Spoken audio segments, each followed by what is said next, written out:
Hey guys, tonight we're cracking open a story that starts in the steaming green jungles of Mesoamerica, where the air hums with cicadas, the trees drip with moisture, and the fruit of one squat little tree has just changed the course of human indulgence.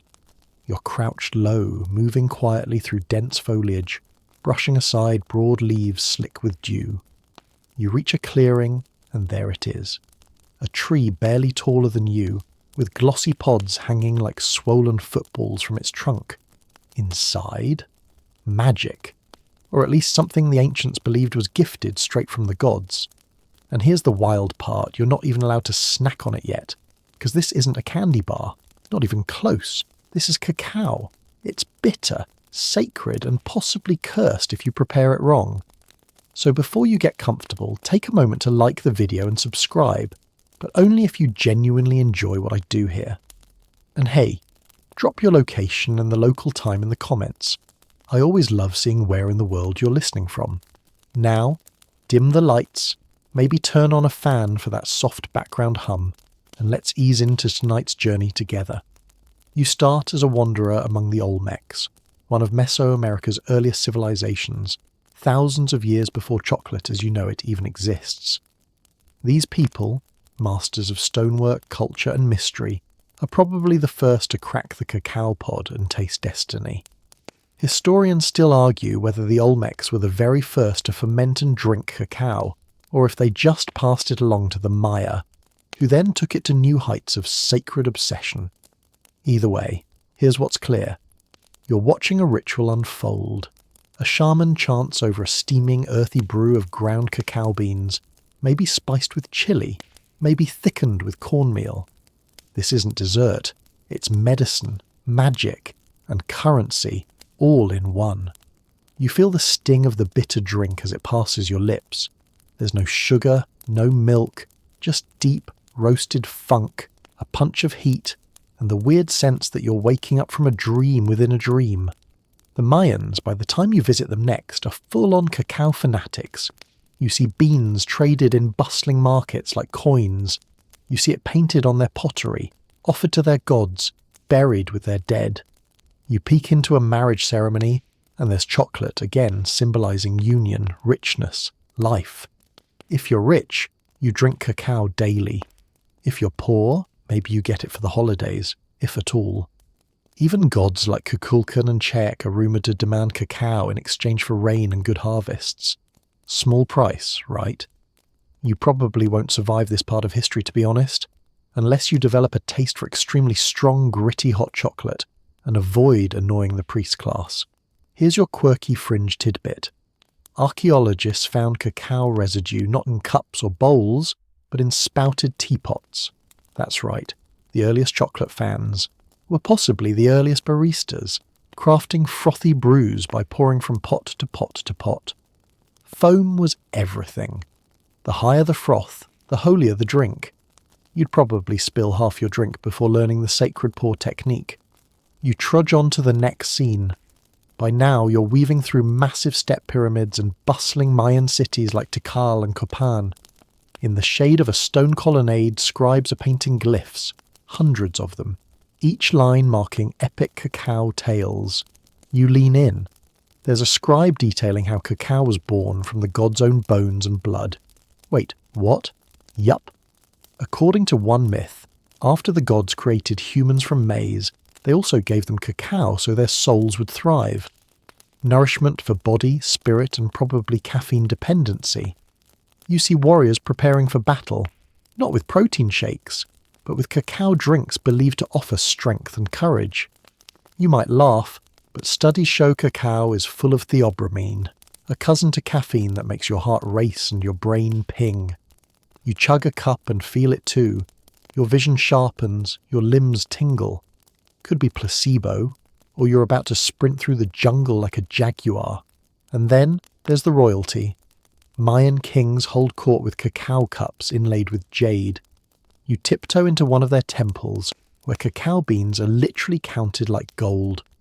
Here's the reality check. Forget Bitcoin. These beans are your bank account. You drop one, and some little kid might chase you for it.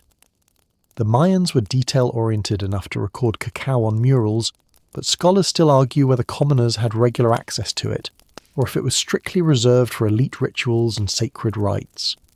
Clues are everywhere, but the cacao truth is still as sticky as a melted chocolate coin in your back pocket. By the time the Maya start fading and the Aztecs rise, you sense a shift. But hold that thought. We're still knee-deep in jungle culture, watching cacao evolve from mysterious jungle fruit to divine obsession. The trees whisper secrets, the pods split open with a wet crack, and somewhere far off, another civilization is getting ready to turn chocolate into a power play. For now, you lean back on a rock, sticky with moss, sun on your face. You've tasted sacred bitterness. You've watched kings sip it like wine. You've learned that chocolate wasn't born in a wrapper. It was born in a storm of myth, ceremony, and jungle sweat. And tomorrow, you're heading straight into a banquet with Montezuma himself. Better practice your foam pour. You slip from the humid Mayan ruins into a new world of grand plazas paved with sandstone and shadowed by massive temples.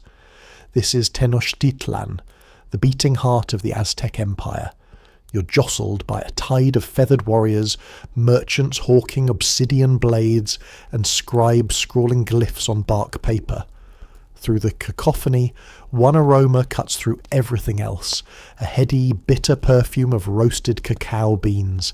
It's everywhere, dripping from large stone vats, drifting from steaming ceramic cups, lingering on the velvet cloaks of courtiers. Tonight, you're not here as a tourist. You're a guest of Montezuma himself, reputed to down 50 cups of cacao paste every morning. Yes, you read that right. 50. Rumour says he insists each cup be spiced with vanilla and ground chili, giving his brew a punch that could wake the dead. As you approach his palace, you adjust your expectations. This isn't a sweet treat.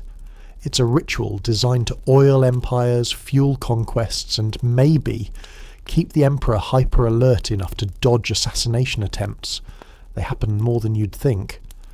Historians still argue whether Montezuma's legendary caffeine binge was healthful or just a royal paranoia mask, which explains why you see court physicians hovering nearby with clay bowls of maguey water in case the emperor's ticker goes haywire.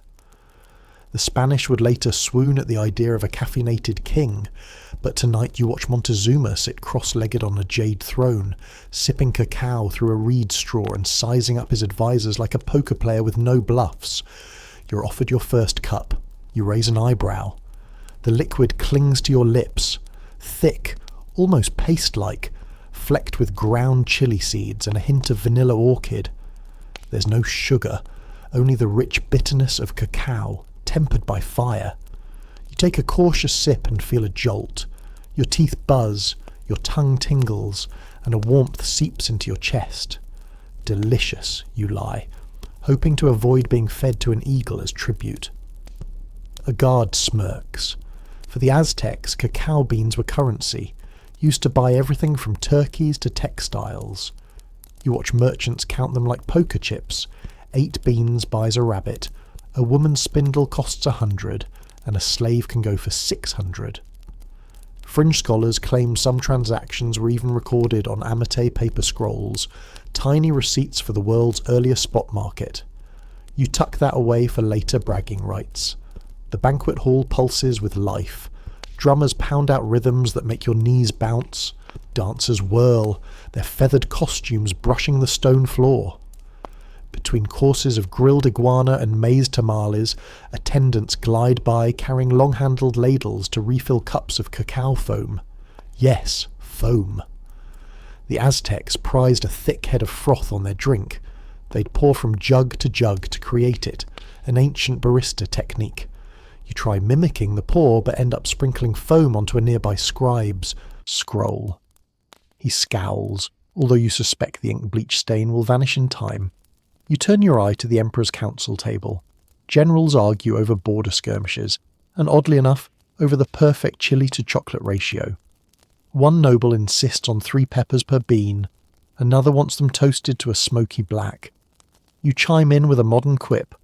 Try micro-batch artisanal beans from Tabasco. Silence. You exit stage left. Amid the revelry, a priest steps forward to perform a cacao blessing ceremony. He rasps an invocation to Quetzalcoatl, weaving in a plea for rain.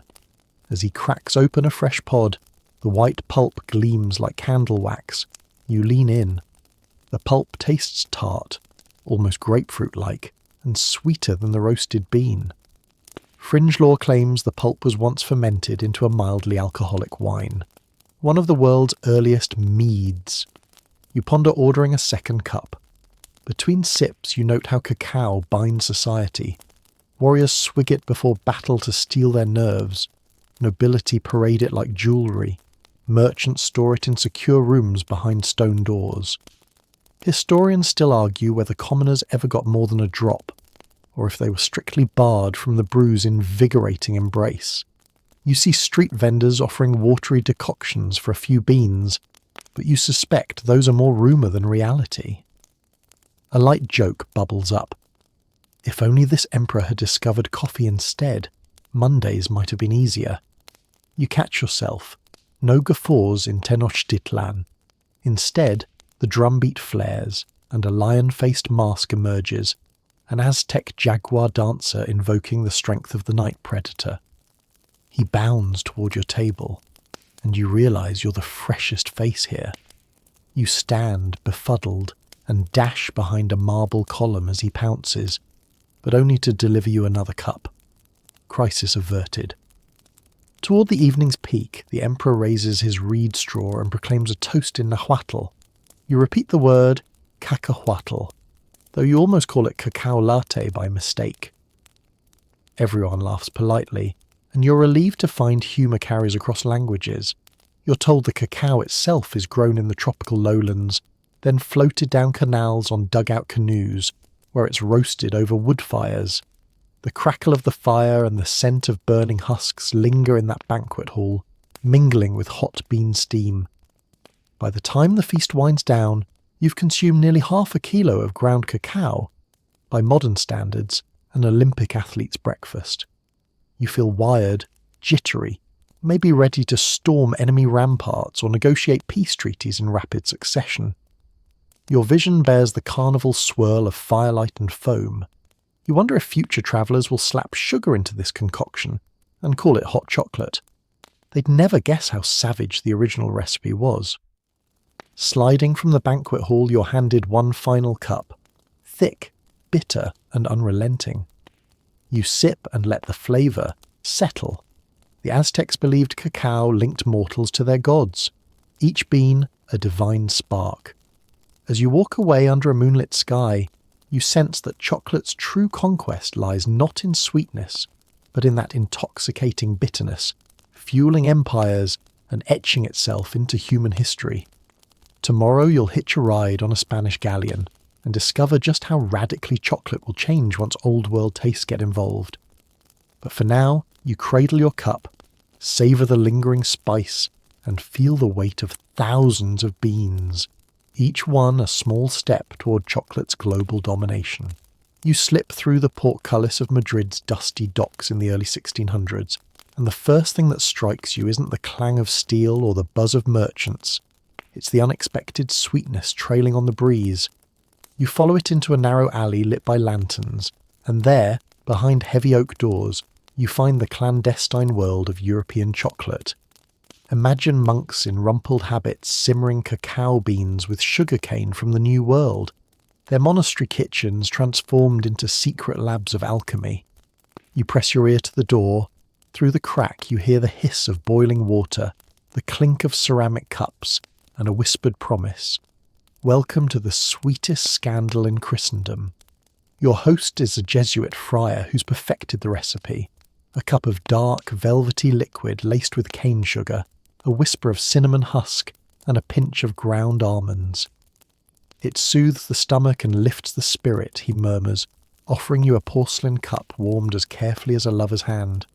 You cradle it and inhale aromatic steam, the heady perfume of roasted bean melding with honeyed sugar. You take a sip and feel a velvet wave slide down your throat. Far cry from the gritty foam you hacked through in Tenochtitlan. This is chocolate as a European would recognise it. Sweet, spiced, luxurious. Mainstream fact time. By 1615, when Spanish Princess Anne of Austria marries Louis XIII of France, she brings her royal chocolate recipe with her, launching chocolate chaude into French salons, where it's sipped as eagerly as love letters.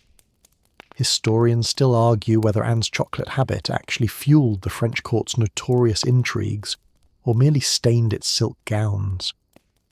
You drift into a gilded salon in Paris, where courtiers swirl in powdered wigs and crinolines, sipping chocolate from delicate cups rimmed in gold. Conversation flickers between politics and poetics as a noblewoman gasps, "It's like drinking velvet spun by angels."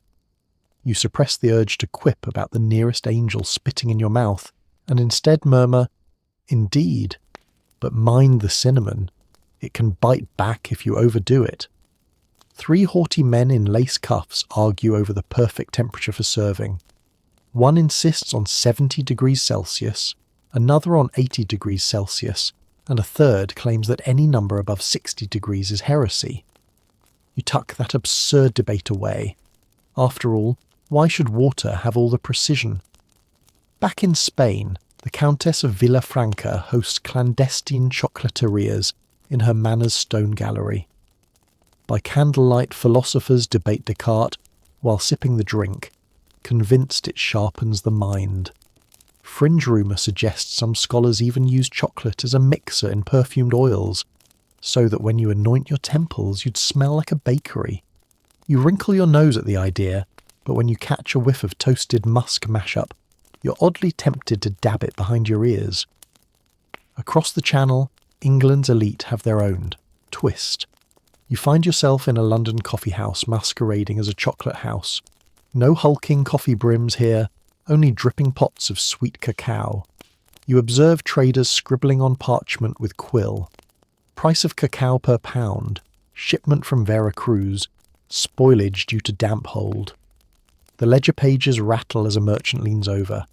"I hear chocolate cures the plague," he whispers.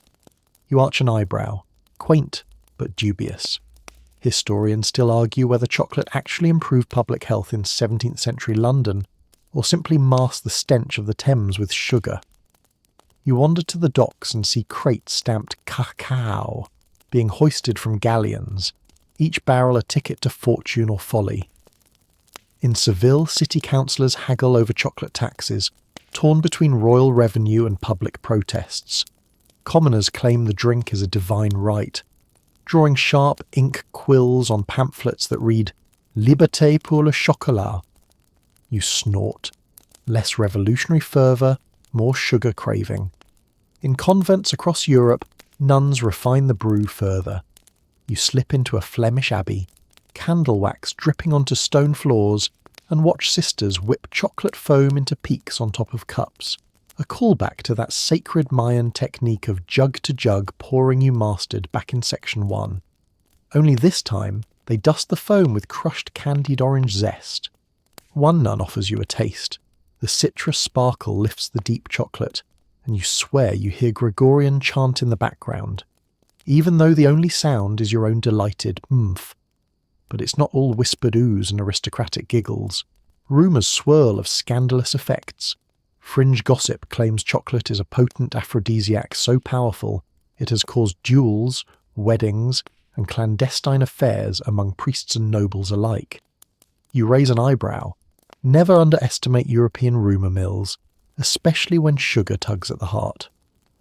You drift north to Amsterdam, where Protestant merchants have dropped monastic moderation altogether. Here, chocolate isn't laced with religious guilt. It's a commodity, traded openly on bustling canal sides. You navigate narrow streets lined with shops advertising chocolate pot in black letter script. Inside, a dozen flavours jostle: vanilla, clove, even saffron. Fringe profiteers claim you can get fortifying chocolate with added ground mouse bones, considered a folk remedy for anemia, though most customers stick to the straightforward sugar and bean blend. You rub your temples. So many variations, so many opinions. You overheat your brew once and watch it curdle, like cream gone sour. 3 patrons gasp melodramatically, clutching their pearls as if you've insulted their very lineage. You've broken the sacred bond between bean and water, one huffs. You apologise, but secretly think that heat control is overrated. Give you a frothy head any day. Mainstream fact check. By the late 17th century, chocolate houses rival coffee houses in London and Paris, with sugar imports from Barbados and Jamaica fueling a population-wide obsession.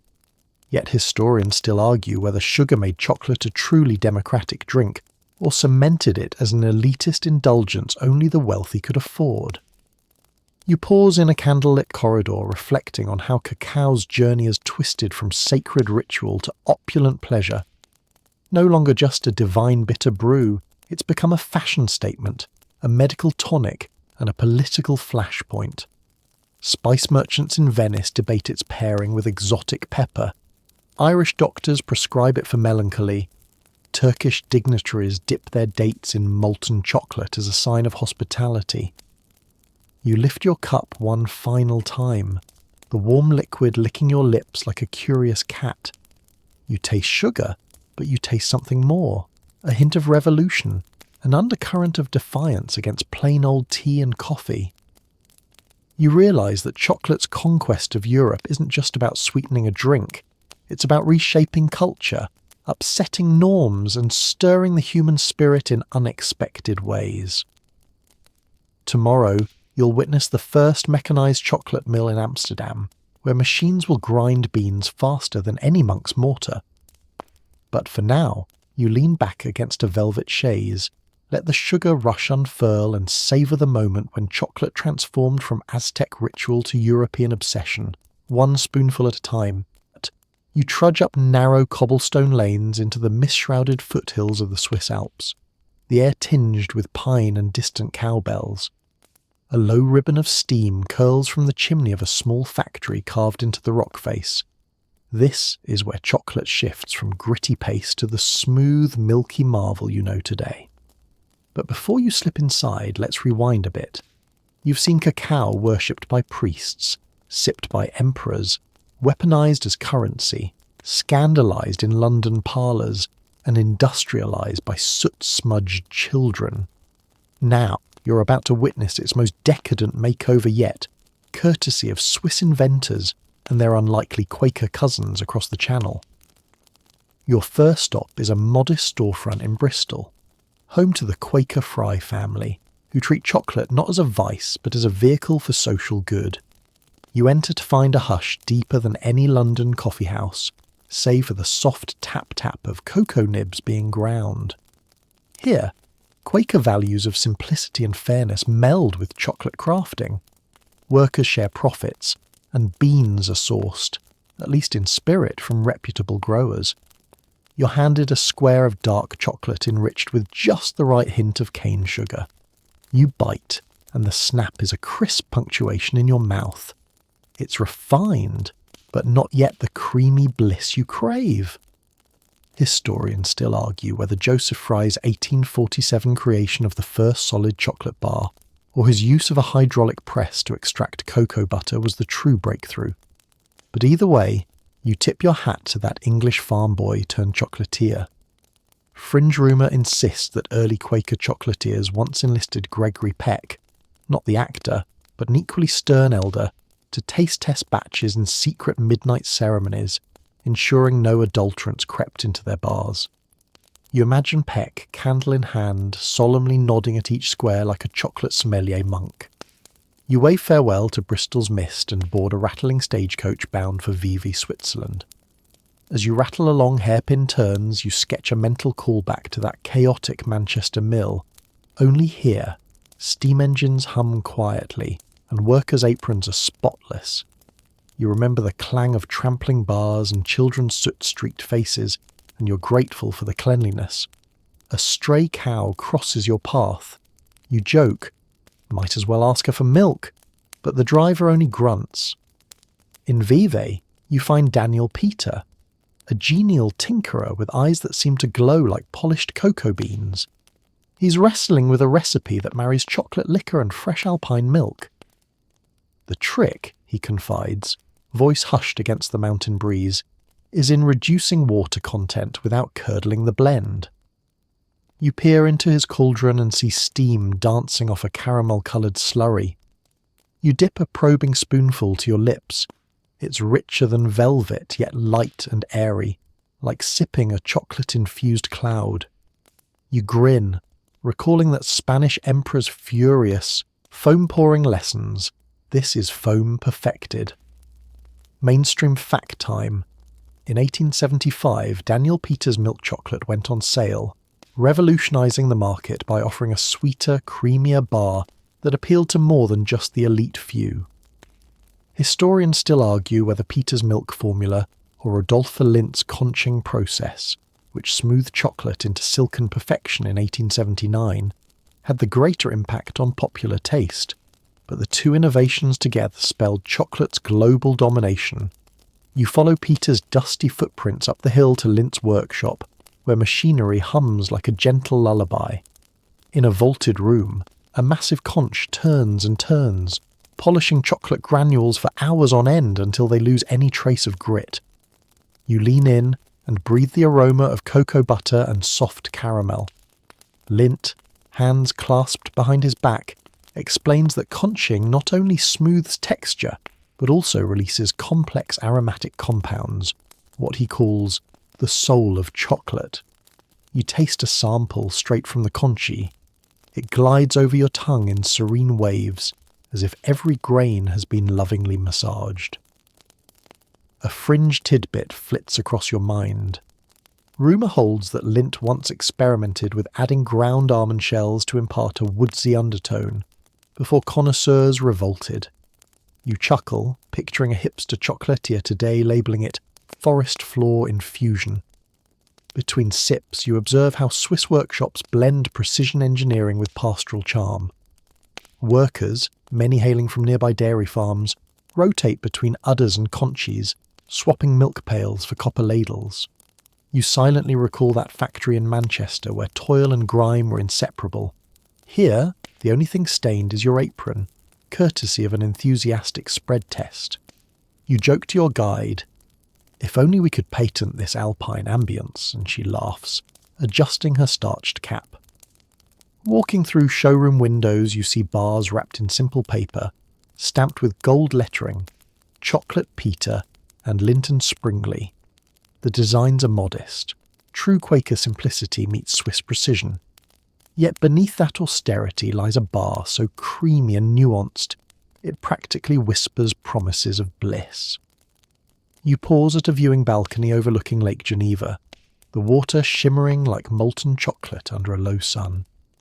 You sip a final piece of milk chocolate, letting the rounded sweetness fill you. It's not the primal, smoky brew of the Olmecs, nor the spicy cyclone of Montezuma's court, nor the gritty industrial paste of Manchester. It's the culmination of centuries' worth of tinkering, trade and taste. Historians still argue whether Switzerland's political neutrality or its dairy-rich landscape gave it the edge in chocolate refinement. But you know one thing. Without Quaker ethics tempering greed and Swiss inventiveness polishing every grain, the chocolate you enjoy today would be unrecognisable. As dusk settles and cowbells toll, you trail a finger along the balcony rail and imagine the countless factories and boutiques that now dot the global landscape. Artisan labs from Brooklyn to Bali, each with its own spin on the Swiss Quaker legacy. You hear distant church bells mingling with the gentle churn of conches, and remember how this humble bean conquered empires, factories and palates alike. You tuck your coat collar against the evening chill, chocolate bar in hand, and step away from the conches and cauldrons. Tomorrow you'll track chocolate's path into modern ethical debates and climate crises, where fair trade logos and bean-to-bar microbrands rewrite the rules once again. But for now, you let the Alpine breeze carry you home. Every breath a reminder that chocolate's conquest is as much about human ingenuity as it is about cacao. You march through the rattling corridors of a troop transport ship in 1914, the Atlantic spray slapping your face as steel artillery and rolling drums blend into a percussive lullaby. Around you, soldiers rasp orders and clank mess tins, but what really catches your attention is the tin of chocolate strapped to each man's belt, a small luxury turned lifeline amid mud and mustard gas. This isn't the smooth Swiss elegance of Section 7, nor the fiery Aztec brew of Section 2. It's compressed, fortified and rationed chocolate in uniform. When war broke out, commanders quickly realised cacao's value. 1 bar could pack 600 calories in a compact brick, ideal for trench raids or dawn marches. You watch Corporal Davies tear open a wrapper stamped Fruit and Nut OS and bite into dense squares flecked with raisins. He crams the rest into his pack with tactical precision. Historians still argue whether chocolate rations improved morale more than postal letters, or if the real boost came from knowing you'd survive long enough to eat them.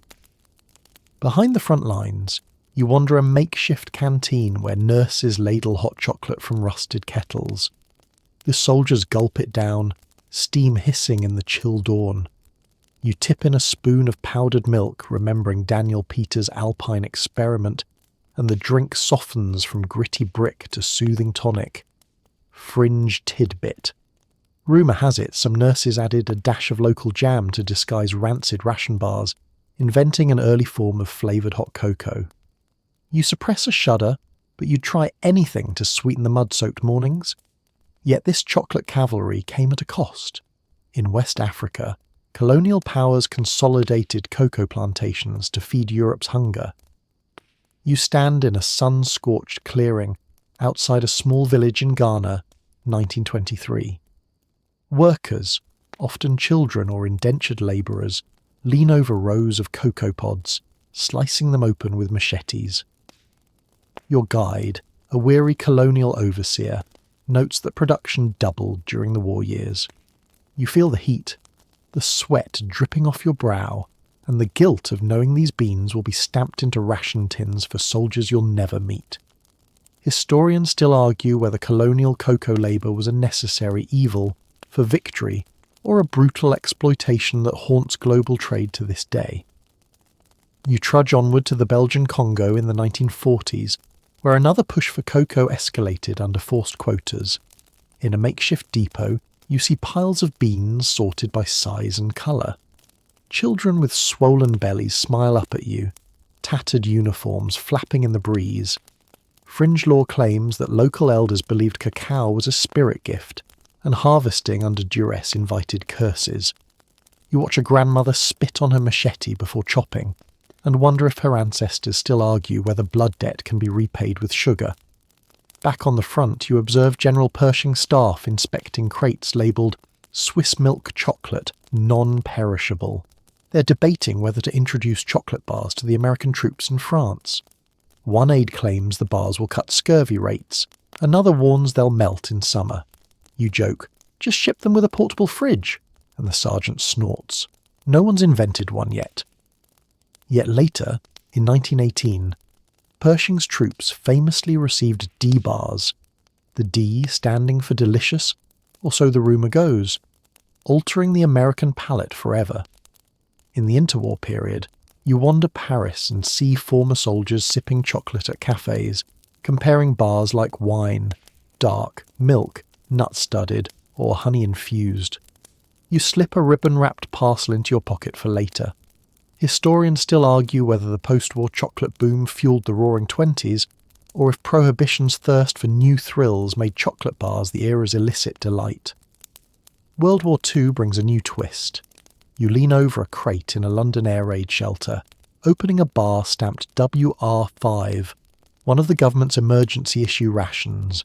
It's chalky, bland, yet a miracle in blackout nights. Fringe claim some enterprising cooks mixed these bars into stews to stretch meat, dubbing it cocoa casserole, an acquired taste that never caught on. You take a tentative bite and decide some frontline recipes are better left forgotten. Simultaneously, you travel to Ivory Coast in 1950, where cacao acreage expands like a creeping vine. Planters instruct local farmers to graft higher-yielding hybrids, promising prosperity. You kneel beside a smallholder inspecting pods for pests. She tells you English and French companies displaced her family's cocoa grove 5 years ago. You taste the bitterness of her story. Promises of fair pay evaporated like morning dew. Historians still argue whether post-war development schemes did more good than harm, or if today's fair trade movements are just another layer of global guilt. You return to Europe just in time to sample an experimental war-end chocolate from Cadbury, a bar laced with fortifying vitamins and a whisper of dried orange peel. Its colourful packaging proclaims victory sweet, and children queue outside shops like carnival goers. You grin at the nostalgia, but you remember the factories in Section 6 where cheap carob once slunk into bars. You wonder if modern microbrands would ever confess to such shortcuts. Amid these global upheavals, chocolate's image evolves.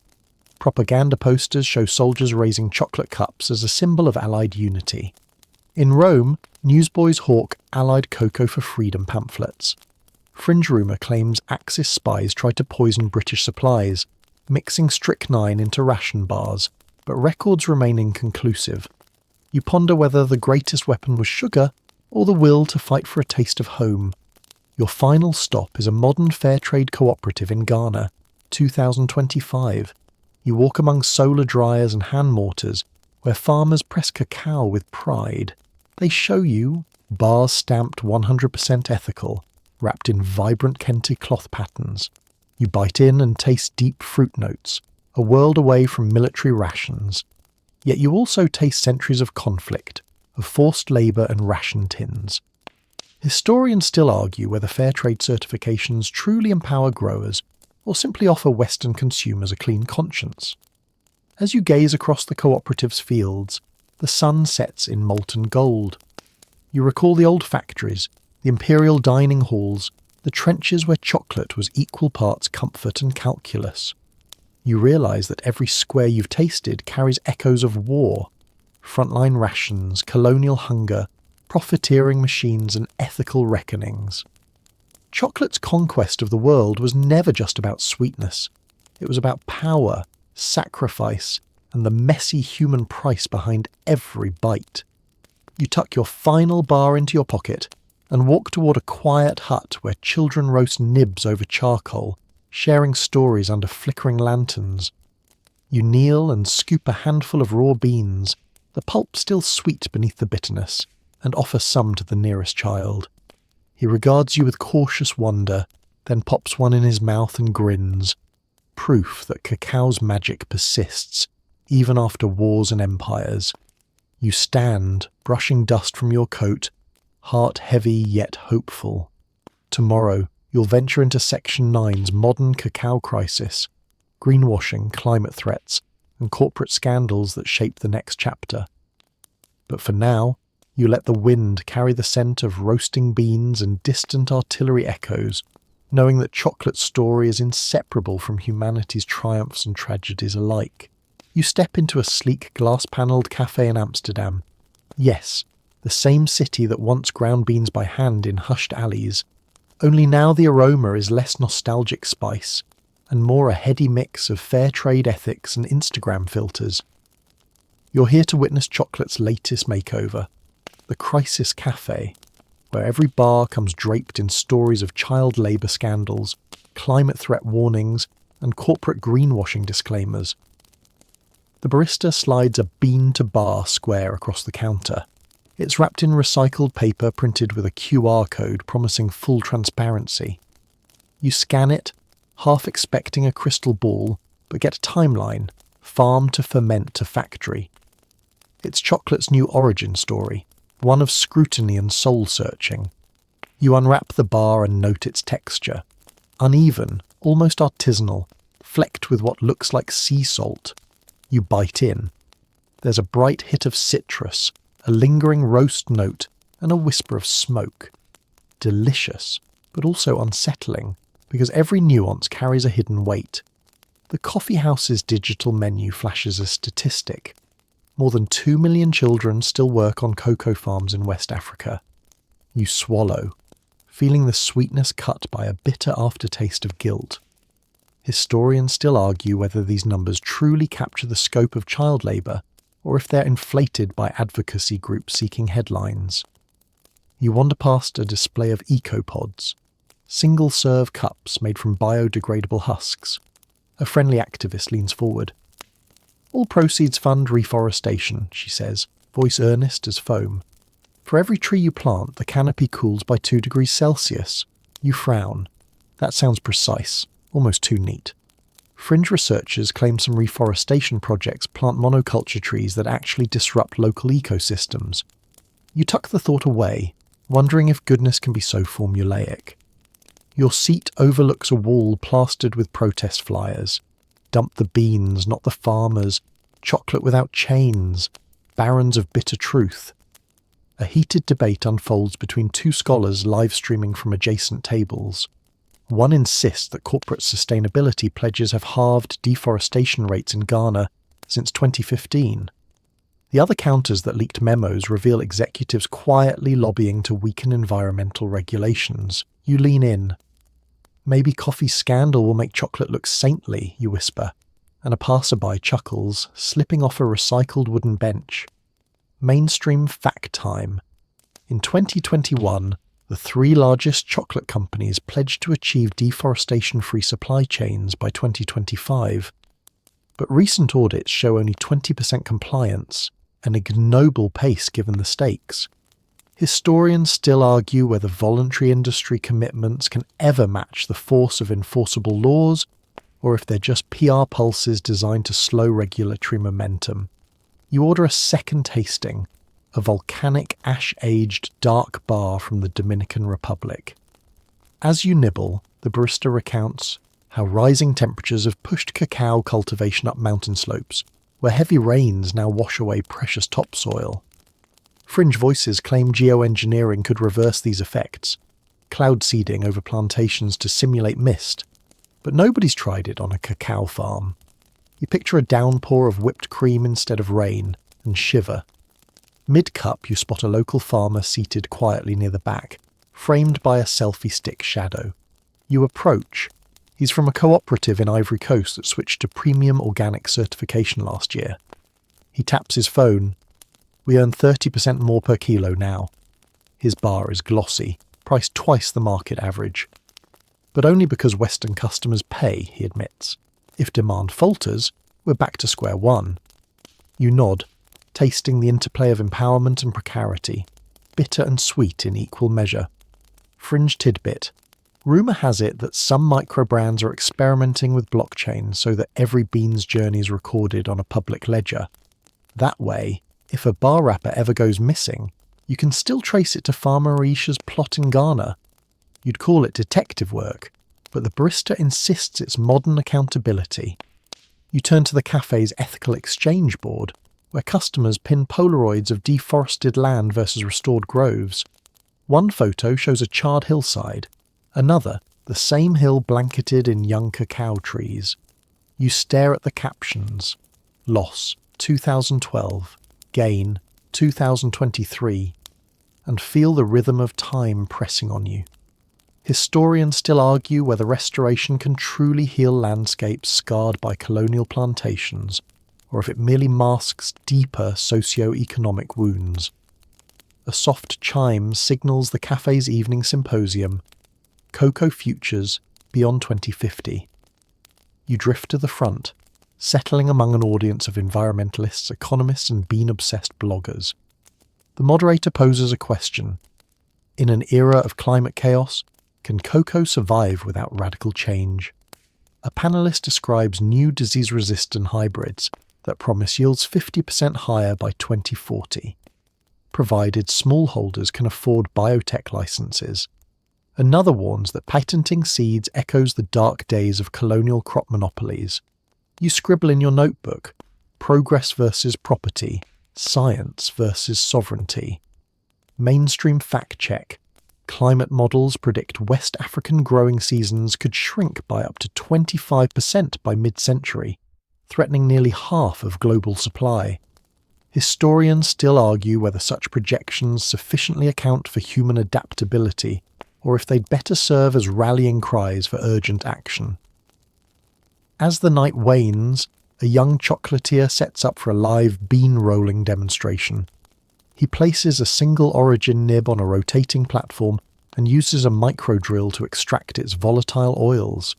The aroma is intoxicating, nutty, fruity, and hypnotic all at once. Fringe ex-baristas claim this ritual was inspired by shamanic techniques from the Yucatan meant to unlock the cacao spirit. You close your eyes, breathe deep, and for a moment feel that ancient connection. Trace echoes of those first Mayan foam-pouring ceremonies. Your final taste is a justice bar, 75% dark, speckled with crushed heirloom cacao and wrapped in the image of a protester holding a sign. The wrapper's inside flap lists names of farmers who received direct premiums last harvest. You bite, savouring complex bitterness and stories of solidarity. It's more than a bar. It's a manifesto, a challenge, and an invitation to bear witness. You step out into a crisp night where trams rattle past and neon signs flicker. You cradle your half-eaten square, thinking of distant groves and crowded factory floors. You realise that chocolate's conquest isn't over. It's redefined by ethics, by debates that swirl like foam, and by actions as weighty as a sentinel oak or as fragile as a blockchain entry. Tomorrow, you'll tour Brooklyn's craft chocolate scene, where every bean is a potential manifesto and every bar a conversation starter. But for now, you let the city's soundtrack wash over you. The hum of drones delivering packages, the murmur of activists outside, and the steady heartbeat of a world learning to taste its responsibilities. You slip through the glass doors of a converted Brooklyn loft, where exposed brick meets polished concrete, and the scent of freshly roasted beans hangs in the air like a warm hug. This is the epicenter of craft chocolate's rebirth, where tiny batches replace industrial rigs and baristas double as bean brokers. Remember that Amsterdam bean rolling demo? Now picture that amplified across dozens of microlabs, each with its own manifesto and flavour map. You're about to meet the next wave, the flavour geeks, the farmer partners, and the bean-to-bar obsessives rewriting cacao's destiny. You wander past shiny stainless steel roasters and gleaming melanges, their low hum a distant echo of the mills in Section 6. A tall chocolatier named Casey greets you with a trimmed beard dusted in cocoa powder. "We roast at Lower Tomp for more floral notes," she explains. You taste a sample of her single-origin Ecuadorian nibs, bright, tea-like, with hints of hibiscus and wild honey. It's a world away from the uniform bars of the 19th century. Fringe tip, some craft makers even age beans in bourbon barrels for weeks, a trick inspired by micro-distilleries chasing oak-kissed cacao. You picture a bourbon chocolate mashup trending on TikTok. In the tasting area, small bowls hold slivers of bars labelled 72% Madagascar, bean-to-bottle Trinidad, and heirloom Criollo. You move spoon to tongue, letting each nuance unfurl. You recall that Swiss conche and think. Historians still argue whether ultra-long conching or high-heat roasting yields more complexity. But here, the debate's in real time over electric grinders with digital temp controls. One maker swears by 72 hours of conching. Another claims 24 hours at higher shear stress unlocks hidden terpenes. You lean in, savouring the science meets art tension. A display case features origin stories, photos of smallholder farms in Papua New Guinea, agroforestry cooperatives in Peru, and a community plot on Vietnam's Central Highlands. You remember the Fair Trade Co-op in Ghana from Section 8, and you nod at a callback to those children roasting nibs under lanterns. Here, QR codes link to farmer bios, harvest dates, and fermentation logs. You scan one and see Madame Yaboa's smiling face, along with notes on her unusual honeyed fermentation method. It's transparency on steroids, and you feel the weight of every bean's journey, from pod to palate. You sidle up to a table where topics swirl like chocolate ribbons: bean varietals, terroir, impact investing, digital traceability. a young entrepreneur explains how they crowdfunded their first batch via NFT-backed chocolate contracts, an eyebrow-raising fusion of blockchain and boutique confectionery. Fringe rumour, some brands mint limited edition cocoa tokens that grant lifetime bar discounts. Collectors swap them like trading cards. You raise a skeptical eyebrow. Is this culinary innovation or carnival? Between sips of a velvety 65% bar infused with foraged pine needles, you wince, but it works. You note the intimate scale. Most batches are under 100 kilograms, each bar hand-tempered and poured. Contrast that with the steam hammer of Manchester or the giant conchas of Switzerland. This is chocolate honed by hand, slow steeped like artisanal coffee. No wonder you're feeling a sense of reverence. Historians still argue whether craft chocolate is a lasting movement or a well-funded fad spurred by social media aesthetics. You wander into an adjoining space where trees, saplings in spindly pots, are being grafted for resilience. A climate-smart agronomist explains how they've bred hybrid clones, resistant to fungal blight and heat stress. You think back to that volcanic ash bar in Amsterdam and realise survival now depends on genetics, technology and community. Fringe speculation suggests gene-edited designer cacao labs are next, though public sentiment may revolt if you call it Frankenbean. An opening to a snug library reveals shelves of journals on cocoa chemistry, agroforestry design and food anthropology. You pull a slim volume entitled Cacao Cultures of the 21st Century and flip to a chapter on sensory lexicons. You read, "Flavour descriptors may vary by region and palate, but the lexicon empowers fair assessment across producers." You close the book. Scholars still argue whether flavour wheels truly capture the full spectrum of human experience, or if they reduce tasting to corporate jargon. A soft light bathes a communal table where farmers from Guatemala share freshly dried beans. You sit across from Doña Maribel, whose hillside cooperative practices agroecology, alongside ancient Maya terraces. She hands you a bean still warm from the sun. You bite. Sugar crystals pop on your tongue, followed by deep prune notes and a whisper of black pepper. You think of Montezuma's chili-spiced brew, and you chuckle. History tastes circular. You think about scale. Industrial chocolate built empires and broke landscapes, but small batch makers aim to heal both land and community. You recall the Belgian Congo's scars and the Ivory Coast's promises. Now you see hope in each carefully documented harvest, and every direct trade contract sealed with trust rather than coercion. A final ritual unfolds. Everyone shares a communal bar, breaking it by hand, no knives, no machines. You feel the snap echo through the room, a collective heartbeat of intention and craftsmanship. As you taste, darkness meets light, bitterness meets fruit, and the line between maker and eater blurs. This moment crystallizes chocolate's future, not as a monolith of mass supply chains, but as a tapestry of voices, soils and stories. You step outside into a cool dusk where taxicabs hum past and street art glows under neon. You clutch a small embossed bar in your pocket, an invitation to time-sized delight. Tomorrow, it'll meet your morning espresso. Next week, you'll gift one to a friend. Each square is a nexus of history, science and hope, sweetened by human connection. When down now. As your eyelids grow heavy and the world's edges soften, imagine a single cacao pod glowing softly in moonlight. Feel its weight in your hand, its textured shell like distant memories. Across centuries, from humid jungles to royal courts, from hissing factories to artisan lofts, that small pod has carried human triumph and tragedy, love and labour, scandal and serenity. Let your heart settle as the rhythm of distant conches fades and the whisper of leaves replaces machinery's clamour. You've tasted bitter sovereignty, industrial ambition, alpine ingenuity, wartime rations, and the poised elegance of craft chocolate. Every bite echoed voices, ancient shamans, conquistadors, industrial magnates, soldiers in the mud, and modern makers dreaming of justice. Breathe deeply of calm, the warm hum of fermentation, the hush of pouring foam, the gentle clink of porcelain cups.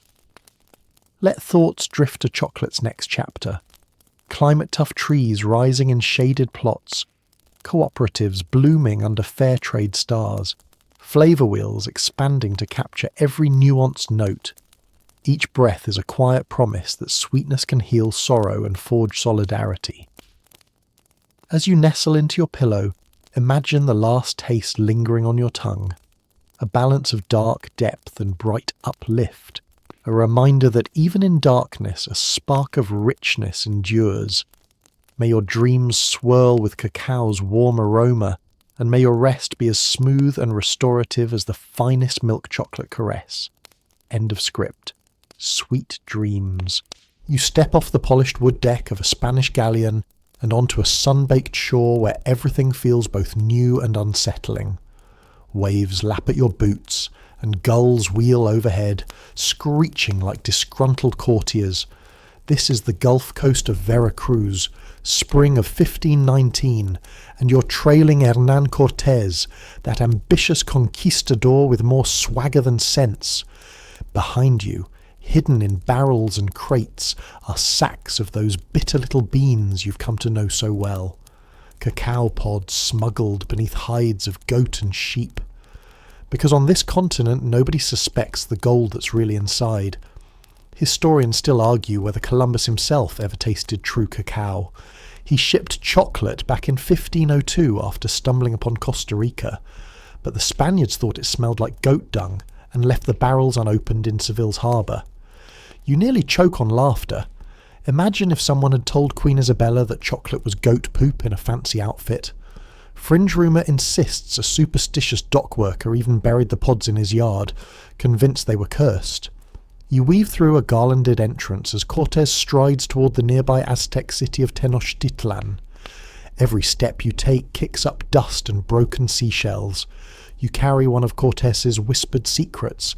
The locals will trade food, gold, slaves, anything for those beans. Just a handful can buy a game hen or a flock of ducks.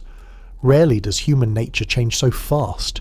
One day you're worshipping cacao as divine, the next you're bartering human lives for it.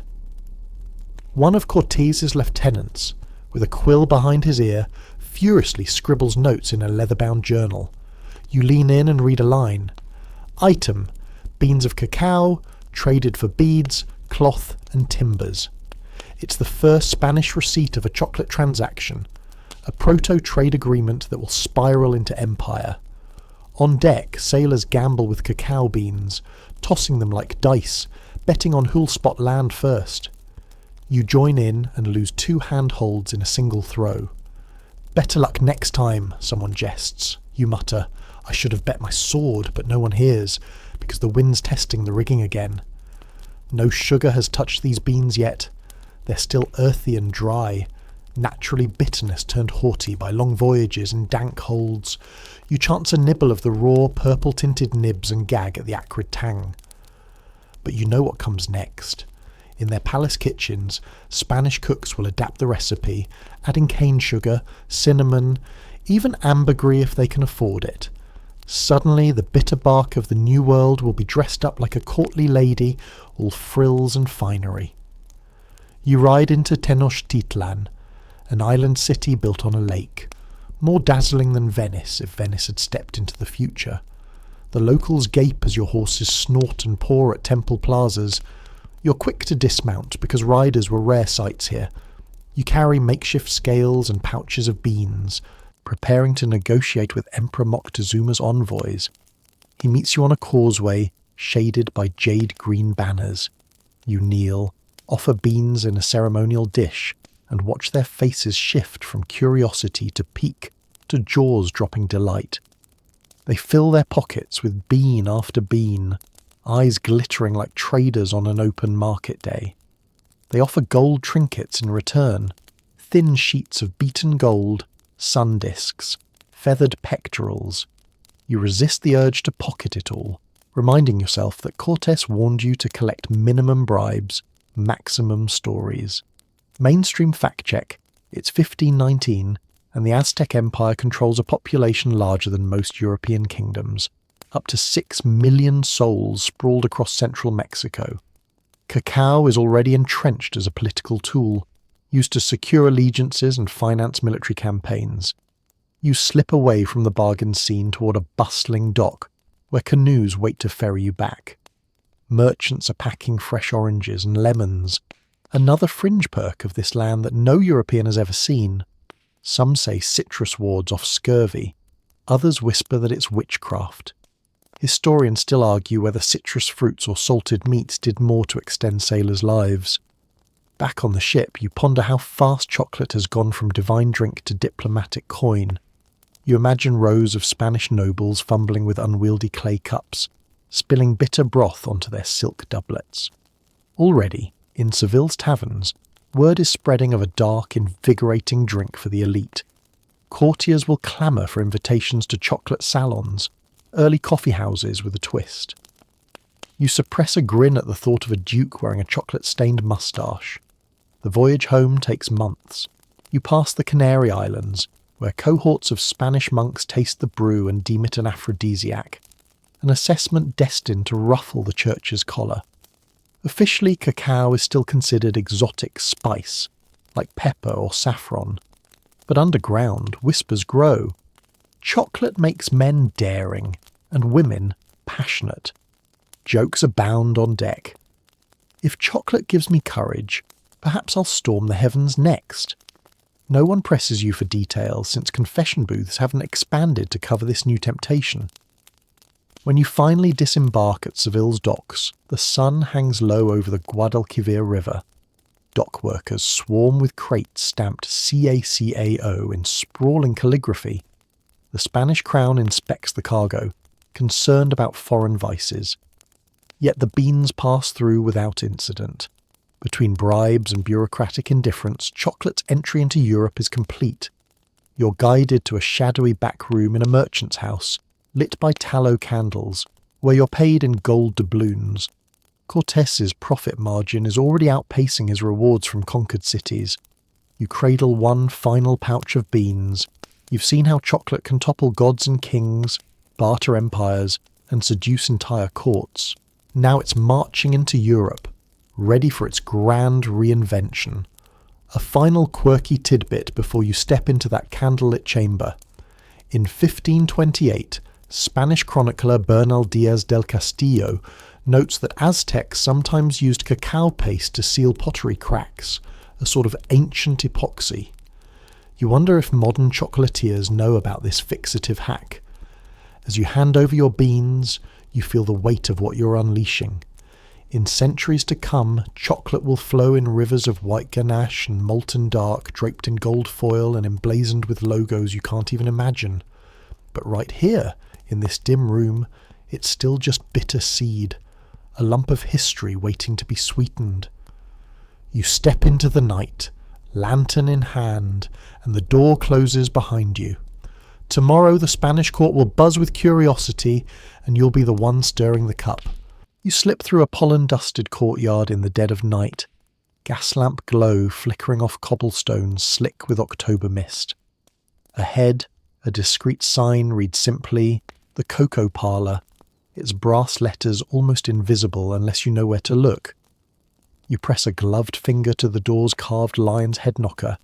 It rumbles like distant thunder, and after a moment's hush, you're ushered into a warm interior alive with low chatter, velvet drapes, and the rich scent of chocolate drifting from silver urns. Welcome to London's secretive cocoa houses, where society's movers and shakers gather under the promise of sweet scandal. Tonight's assembly is particularly lively. You settle onto a high-backed chair beside a cluster of powdered-wig gentlemen debating constitutional theory over cups of steaming, frothy chocolate. One industrious pamphleteer dramatically swirls his cup and declares, "Chocolate is not simply a drink. It is the very elixir of revolution." A lawyer in black silk retorts, "Only if you count stained waistcoats as evidence." You stifle a laugh. careful not to spill your cup on the footman's neatly coiled queue. Mainstream fact time. By the 1670s, London hosted at least a dozen dedicated chocolate houses, outnumbering coffee houses in certain boroughs, and they quickly became hubs of political gossip, business deals, and literary salons.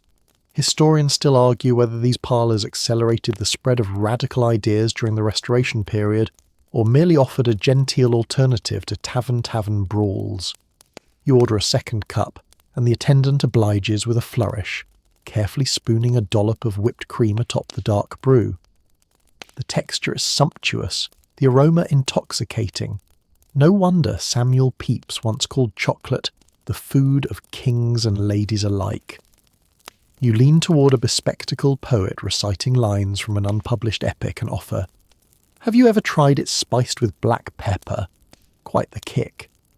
He peers over his spectacles and replies, "I prefer my revolutions unseasoned, thank you." A polite chuckle ripples through the room. Between sips you note the animated gesturing of a trio of merchants mapping trade routes to the Caribbean. They debate tariffs on sugar and cocoa as if they're charting the stars. Each bean they import could mean the difference between opulence and bankruptcy. One says, "If only we had true mastery of mechanical mills, we'd grind twice the beans by dawn." Fringe scholars claim this offhand remark inspired the development of the first mechanised cocoa grinder in Amsterdam a decade later. You make a mental note to follow that breadcrumb back to Holland. A sudden commotion interrupts the chatter as a pair of duelists enter in hushed robes. They carry slender swords, but tonight they duel not for honour, but for the perfect chili to chocolate ratio. It's a clandestine challenge. One claims that 2 grains of cayenne per cup is peak flavour. The other swears you need at least 5. You watch as they test sample after sample, eyes watering, quills poised to adjust their formulas. You quip, "I suppose we could just stick to sugar and be civil," and receive a gentle hiss. Apparently, you've just insulted the sacred art of chili infusion. In a darker corner, you overhear a shadowy group plotting what they call the Midnight Pamphlet. Their plan? Sling anonymous treatises smearing a certain royal advisor as a gluttonous chocolate addict, plotting to tax commoners into indigence. You clench your cup. Politics and chocolate have always made strange bedfellows. You suspect Midnight Pamphlet will hit the presses by morning, wrapped in broadsheet gossip and ghosted by some sharp-tongued hack. Mainstream fact check. Chocolate houses were such hotbeds of intrigue that women were eventually banned from some establishments, supposedly to prevent imprudent alliances between ladies and rakes over a shared goblet. Historians still argue whether this exclusion was motivated by genuine morality concerns or simply a ploy to drive up male subscriptions. You drift to an alcove where a group of playwrights scribble notes on napkins. Their newest comedy has a heroine who bribes her way into Parliament by promising every lord a lifetime supply of chocolate. You remark, "That sounds more plausible than most political scandals today." They wink and slip you a clandestine preview. Lines abound with slapstick mishaps involving melted chocolate stains on royal portraits. You tuck the scrap of paper into your pocket. It'll make a marvellous anecdote for later. Fringe tidbit alert. Rumour has it that the Earl of Westbridge once commissioned a giant chocolate fountain in his manor, so guests could bathe their fingers, and potentially their toes, in molten cocoa. Some say he charged admission, and called it the sensory baptism. You raise an eyebrow. If only modern spa day packages were so decadent. The air grows thick with argument as one scholar declares, chocolate is medicinal, better than laudanum for soothing nerves. A doctor in powdered wig rattles a satchel of apothecary vials and counters. Nonsense. Chocolate will spoil digestion and lead to melancholy. Historians still argue whether chocolate truly offered health benefits, or simply masked gastrointestinal woes with sugar. You stir your cup thoughtfully before blurting, "Why can't it do both?" Everyone pauses. A ripple of appreciation travels through the group. You pause to observe the decor. Dark oak tables etched with graffiti, fortunes scratched into the wood by patrons past. "The Duke of Albany was here," one carving reads, next to "Beware the chocolate tax." You trace a finger along the lines. imagining centuries of whispered alliances and clandestine oaths forged over the same surface. It's humbling to realise that beneath every velvet cushion and behind every porcelain cup lies a hidden ledger of secret histories. A sudden hush falls as the door swings open and a tall figure in crimson cloak strides in, no less than the Duke of Marlborough himself, famed general and rumoured cocoa connoisseur. He barely nods, settles into the high-back chair at the head of the room, and summons the barista for a cup. You catch the Duke's eye, and he raises his cup in tacit greeting. You return the gesture and feel a thrill. Tonight, you're seated at the epicentre of chocolate's political power. You slip outside into the crisp dawn air, nostrils dancing with the last trace of cocoa steam. Street hawkers are already setting up stalls selling gingerbread and fresh rolls, blissfully unaware of the revolutionary pamphlets about to circulate. You tuck your cloak tighter. Midnight debates are over, but the ideas they sparked will ripple through society. With one final glance at the lantern-lit facade of the cocoa parlour, you pocket your now empty cup and head down the foggy lane. In a few short hours, London will wake to news of scandal, satire and a fresh shipment of beans arriving from Barbados. But for now, you walk alone, humming an improvised tune about sugar, spies, and sentence fragments about taxation. Tomorrow you'll follow chocolate to its next frontier, the roaring factories of the Industrial Revolution, where steam and steel will transform every bean into a bar sold to the masses. But tonight, you carry with you the thrill of hushed debates, clandestine duels, and the heady realization that chocolate isn't just a drink, it's a catalyst for ideas that can topple crowns. You slip into a cavernous warehouse where iron gears clank and steam hisses in rhythmic pulses. This is the dawn of the Industrial Revolution's chocolate age.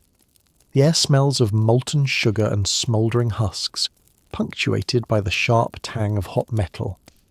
Underfoot, riveted plates echo your footsteps as you follow a line of enormous steam-powered rollers that dwarf any monk's mortar and pestle you've ever seen. Here in this Manchester factory, circa 1785, the humble cacao bean meets the relentless power of steam, transforming from crude paste into the smooth masses you'd recognise as chocolate today. Your guide, a bespectacled engineer named Abigail Trenholm, proudly gestures to her latest contraption, a mechanised cocoa mill driven by a beam engine. "We can grind 100 weight of beans before breakfast," she boasts, wiping soot from her leather apron. Historians still argue whether this machine or a similar one in Paris deserves credit for kick-starting mass production. But there's no debate that once grease and gears got involved, chocolate would never taste the same. You're handed a wooden paddle and invited to sample a fresh batch of chocolate liquor straight from the rollers. It drips in ribbons so glossy you could shave curls off it like wood. You dip a spoon and let the warm paste flood your senses, silky, intense, and free of the gritty sand you've learned to tolerate. A world away from those jaguar dances in Tenochtitlan, this tastes like progress. Mainstream fact time. In 1828, Dutch chemist Coenraad van Houten invented the cocoa press, which separated cocoa butter from dry cocoa solids, paving the way for solid chocolate bars and powder, an innovation that reshaped the industry overnight. Historians still argue whether Van Houten's alkaline Dutch process improved flavour or robbed cacao of its natural complexity, but there's no denying it made chocolate cheaper and more consistent. Between the giant cylinders, factory hands, often children no older than your little sister, shuttle sacks of beans from kilns to grinders. Fringe tidbit. Rumour has it some factory owners paid kids in raw nibs, convincing them the bitter taste was good for toughness. You swallow that story with a grain of salt, though the sight of soot-smudged faces and patched trousers tells its own tale of exploitation. You move to another corner where conical moulds sit in neat rows. Workers pour viscous chocolate into star-shaped cavities, tapping out air bubbles with practised flicks of their wrists. One overseer remarks that the moulds were inspired by local pastry tins used for Eccles cakes, a curious cross-pollination of confectionery crafts. You chuckle at the idea of pasty crusts guiding the shape of future candy bars. A foreman leads you to a display wall lined with early bar prototypes. Thick brown tablets stamped with company logos, some striped with white sugar lines, others flecked with almond slivers. Explains how most of these bars were sold to British soldiers during the Napoleonic Wars as high-calorie rations. Soldiers reportedly carried them in their greatcoats, and according to one eccentric journal, used discarded wrappers to patch lantern wicks. You nod appreciatively at that bit of battlefield frugality. Your foot scuffs a puddle of sugar syrup on the floor, and you realise why this factory hums like a hive. Workers chase conveyor belts with buckets of hot water, scooping spilled streams back into kettles to avoid waste. Roller belts squeal under their gloved hands. Underground pipes rumble with steam, and every surface seems slick with cocoa butter residue. The machinery groans, but so does your stomach. Sweet indulgence and industrial grime have never been so intertwined. You step onto a raised catwalk to observe the packaging line. Here, chocolate bars glide under stamping machines that emboss them with the manufacturer's name in raised letters. Then they're wrapped in printed paper, sealed by hot rollers, and boxed by machines that click-clack with clockwork precision. The sight makes you smile. What once required dozens of scribes and silver cups now emerges as neat rectangles ready for global shipment. Mainstream fact check. By 1850, Britain alone had over 50 chocolate factories, employing tens of thousands and exporting sweets to every corner of the empire. Historians still argue whether this boom laid the groundwork for today's industrial agriculture and global supply chains, or if it simply accelerated colonial exploitation of cacao farmers abroad. A sudden clang echoes through the hall as a worker's belt slips on oily floor, sending a dozen bars tumbling off the conveyor. They shatter like stained glass in a minor catastrophe that halts production for minutes. Supervisors bark orders. Men and women scramble to gather unbroken pieces. You offer to help, but they wave you off. Efficiency here is non-negotiable. You wander toward the office, where managers pore over ledgers documenting bean costs, sugar prices, and labour hours.